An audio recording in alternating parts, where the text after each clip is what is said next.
Movie की starting में हमें सपेला नाम के आदमी को दिखाया जाता है और ये समय था 1900 का। और उस समय कहीं भी जाने के लिए स्लीड्स राइड्स का यूज किया जाता था। इसके लिए एक डॉग्स की एक खास ब्रीड को रखा जाता था। सपेला भी स्लेड राइड से सफर किया करता था और उसके पास काफी अच्छी अच्छी ब्रीड्स के डॉग थे जिनसे वो सफर किया करता था। एक दिन उसके यहाँ एक पपी का जन्म होता है और ये पपी साइबेरियन हस्क नामक एक ब्रीड का था। और ये डॉग काफी ज्यादा कमजोर होते हैं और उसे लगता है कि ये डॉग उसके किसी काम का नहीं है, क्योंकि वो इस डॉग को स्लीड राइड में नहीं ले जा सकता था। इसलिए वो इस डॉग को किसी को देना चाहता था, मगर उसकी वाइफ इसके लिए मना कर देती है, क्योंकि वो सभी डॉग्स को अपने बच्चों जैसे रखती है। और सपेला की वाइफ इस डॉग का नाम टोगो रखती है और टोगो को वो अपने बच्चों जैसे रखती है। वो कहती है कि सभी डॉग्स उसे बहुत प्यारे हैं और वो किसी को खोना नहीं चाहती। टोगो अभी एक बच्चा है, हमें इतनी जल्दी उसका फैसला नहीं करना चाहिए। और फिर सपेला को ना चाहकर भी उसकी बात माननी पड़ती है। टोगो अब देखते देखते बड़ा हो चुका था और वो काफी शैतान था और वो सपेला को बहुत परेशान करता था। सपेला की वाइफ उससे बार बार कहती थी कि वो टोगो को भी अपने साथ स्लेड राइड में ले जाए, लेकिन सपेला हमेशा उसे ये कहकर मना कर देता था कि टोगो अभी बहुत कमजोर है और वो स्लीड राइड नहीं कर पाएगा। एक दिन सपेला टोगो को अपने एक दोस्त को सौंप देता है, लेकिन उसकी वाइफ जानती थी कि कोई भी उसकी शरारती स्वभाव को झेल नहीं पाएगा। और यही होता है, अगले दिन वो आदमी सपेला को उसका टोगो रिटर्न कर देता है, ये कहकर के कि ये बहुत शरारती है और मैं इसे अपने साथ नहीं रख सकता।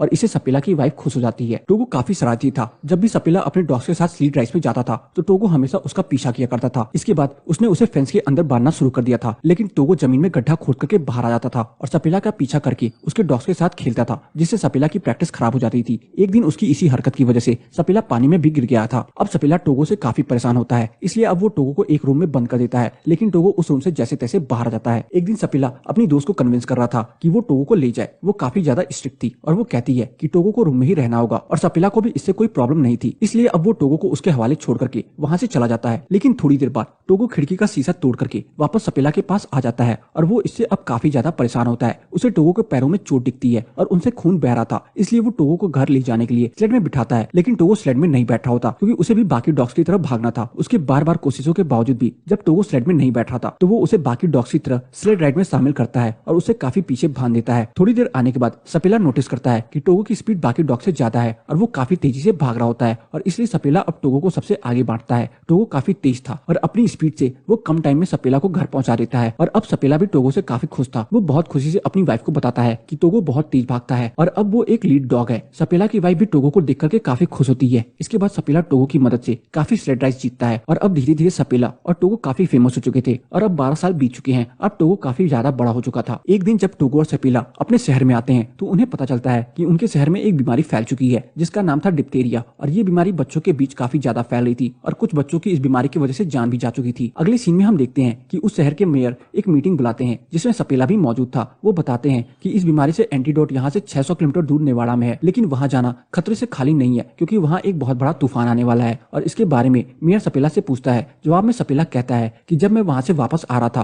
और मेरे डॉग्स भी काफी ज्यादा घबरा रहे थे और टोगो भी घबरा रहा था। टोगो ने बहुत समय बाद ऐसी हरकत की है, अगर टोगो घबरा गया मतलब सच में वहाँ खतरा है। इसके बाद सपेला वहाँ से बाहर आता है और उसी दौरान एक डॉक्टर उसे लिफ्ट मांगता है और सपेला उसे अपनी सेट पर हॉस्पिटल में ड्रॉप कर देता है। सपेला हॉस्पिटल के अंदर जाता है और वो देखता है कि कितने सारे बच्चे इस बीमारी से परेशान हैं और अगर समय पे दवाई नहीं लाई गई तो इनकी जान भी जा सकती है। और वो अपने घर आकर के अपनी वाइफ से कहता है कि वो दवाई लेने जाएगा और अपने साथ टोगो को भी ले जाएगा। लेकिन उसकी वाइफ उसे कहती है कि टोगो 12 साल का हो चुका है और तुमने ही कहा था कि टोगो इतना स्ट्रांग नहीं है और मौसम भी बहुत खराब है और मैं नहीं, हम टोगो को खोए, और मैं ये नहीं चाहती कि तुम्हारी वजह से टोगो को कुछ भी नुकसान पहुंचे और तुम जिंदगी भर अपने आप को टोगो की उस हालत की जिम्मेदार मानो। लेकिन सपेला बिना टोगो के ही जाना चाहता था। अगले दिन वो टोगो और अपने बागी डॉग्स को भी लेकर के अपनी वाइफ को गुड बाय कह करके इस सफर के लिए निकल पड़ता है। जैसे जैसे वो आगे बढ़ रहे थे एक बहुत बड़ा तूफान भी अपने रास्ते में था। थोड़ी दूर आने के बाद अब सपेला को कुछ सही से दिखाई नहीं दे रहा था। टोगो उस स्लेड में एक लीडर था और सपेला उन्हें आगे बढ़ने का ऑर्डर देता रहता है, क्योंकि उसे जल्द से जल्द दवाई लेकर के अपने शहर वापस आना था। वो सब एक बहुत गहरी ढलान में होते हैं और सपेला को इस दौरान कुछ भी समझ नहीं आ रहा था और जब वो देखता है तो देखता ही रह जाता है, क्योंकि उसके सामने एक बहुत बड़ी खाई थी और उसे रियलाइज होता है कि टोगो ने उन सबकी जान बचाई होती है, क्योंकि टोगो धुंध और कोहरे में भी देख पा रहा था और खाई के आने के कुछ समय पहले ही उसने अपनी कदम थाम लिए थे। सपेला उससे काफी खुश होता है और देखता है कि उसके पैरों में चोट आई है। वो लोग पूरे दिन सफर करते हैं और रात को एक चेक पॉइंट पर रुकते हैं। उस चेक पॉइंट पर एक डॉक्टर भी होती है।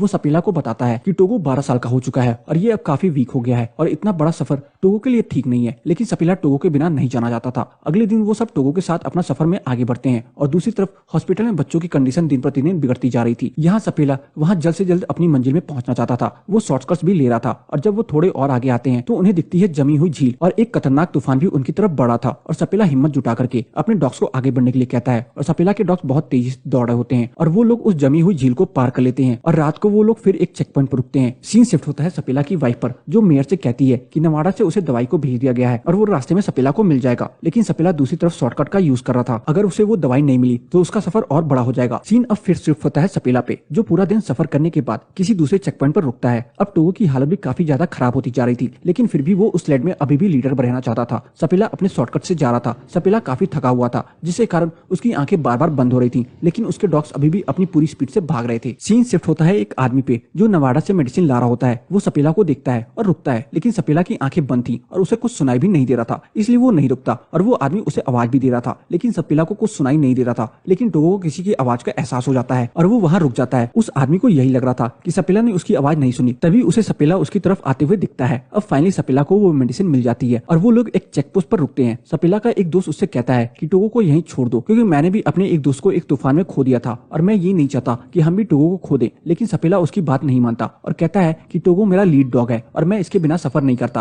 और अगले दिन वो टोगो और अपनी बाकी डॉग्स के साथ वापस लौटता है। उनका सामना वापस से उसी जमी हुई झील से होता है, लेकिन इस समय वो झील हिल रही थी। फिर भी वो अपने डॉग्स को आगे बढ़ने के लिए कहता है, क्योंकि उसे जल्द से जल्द उस दवाई को उन बच्चों के पास पहुंचानी थी। उसके सारे डॉग्स उस झील को बहुत तेजी से पार करने लगते हैं, लेकिन अब उस झील में से पानी निकल रहा था। लेकिन टोगो और बाकी डॉग्स की स्पीड की वजह से वो लोग आगे बढ़ रहे थे, मगर तभी उनके सामने से एक टुकड़ा अलग हो जाता है और तभी सपेला टोगो को उठा करके एक किनारे पे फेंक देता है और उसे खींचने के लिए कहता है। टोगो जख्मी होने के बावजूद भी सबकी जान बचा लेता है और फिर सपेला पूरा दिन सफर करके उस चेक पॉइंट पर जाता है जहाँ वो डॉक्टर थी। जब वो टोगो की जांच करती है तो भरी हुई आंखों से सपेला को कहती है कि टोगो मर रहा है और इसकी हालत बहुत ज्यादा खराब है। और सपेला को उसकी और चिंता होने लगती है, क्योंकि वो टोगो से बहुत प्यार करता था। अगले दिन जब वो सफर से पहले टोगो की हालत देखता है, वो उसे इस बार पीछे भागने की कोशिश करता है, लेकिन टोगो उसे ऐसा नहीं करने देता, क्योंकि टोगो अब भी अपनी पोजीशन में रहना चाहता है और लीड करना चाहता है। और सपेला भी ये बात समझ जाता है और ना चाहते हुए भी सपेला टोगो को आगे बांध देता है और वो लोग अपना सफर शुरू करते हैं। और अब थोड़ा आगे आने के बाद तूफान बहुत ज्यादा बढ़ जाता है, जिससे सपेला कुछ भी नहीं देख पा रहा था। और वो टोगो के पास जाता है और कहता है कि मुझे अब रास्ता नजर नहीं आ रहा है, अब तुम्हें ही हमें रास्ता दिखाना होगा और नेक्स्ट चेक पोस्ट तक जाना होगा। अब सपेला अपने पूरे फेस को कवर करता है। अब टोगो उन्हें आगे ले जाता है और कुछ दूर जाने के बाद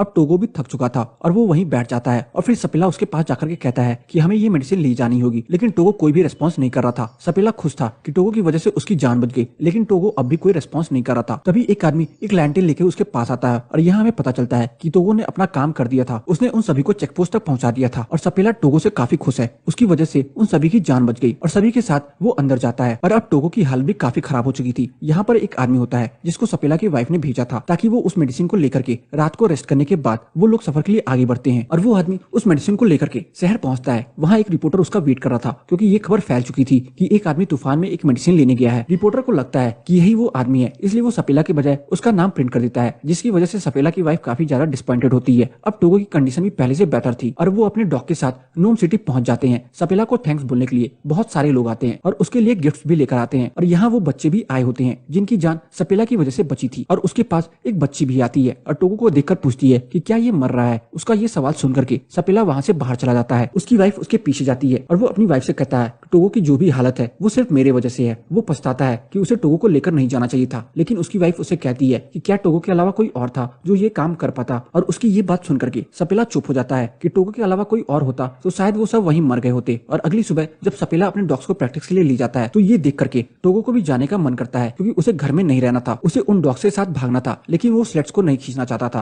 अब वो बस सपेला के साथ टाइम स्पेंड करना चाहता था। और ये बात अब सपेला भी समझ चुका था। और कुछ समय बीत जाता है और टोगो भी बिल्कुल ठीक हो जाता है। और अब सपेला अपनी वाइफ और टोगो के साथ एक लंबी सैर पर जाता है। और अब देखते देखते 2 साल बीत जाते हैं और टोगो के कुछ बच्चे भी हो जाते हैं, जिसे वहाँ बहुत से म्यूजर्स लेने आते हैं। और अब इस ब्रीड को सपेला साइबेरियन के नाम से जाना जाता था। और 1929 में टोगो की डेथ हो जाती है, लेकिन सपेला अब भी डॉग्स को स्लेड राइस के लिए ट्रेन करता है और टोगो भी फेमस हो चुका था। और इसके साथ ये मूवी खत्म हो जाती है। तो बस आज की इस वीडियो में इतना ही। आपको मेरी टोगो मूवी की एक्सप्लेनेशन कैसी लगी कमेंट सेक्शन में बताना ना भूले। और अगर आपको मेरी टोगो मूवी की एक्सप्लेनेशन पसंद आई हो तो वीडियो को लाइक करके जाना ना भूले। चैनल पे नए हैं तो चैनल को सब्सक्राइब जरूर कर ले, ताकि मुझे ऐसी ही मोटिवेशन मिलती रहे और मैं आप सबके लिए अच्छी से अच्छी वीडियोस लाता रहूं।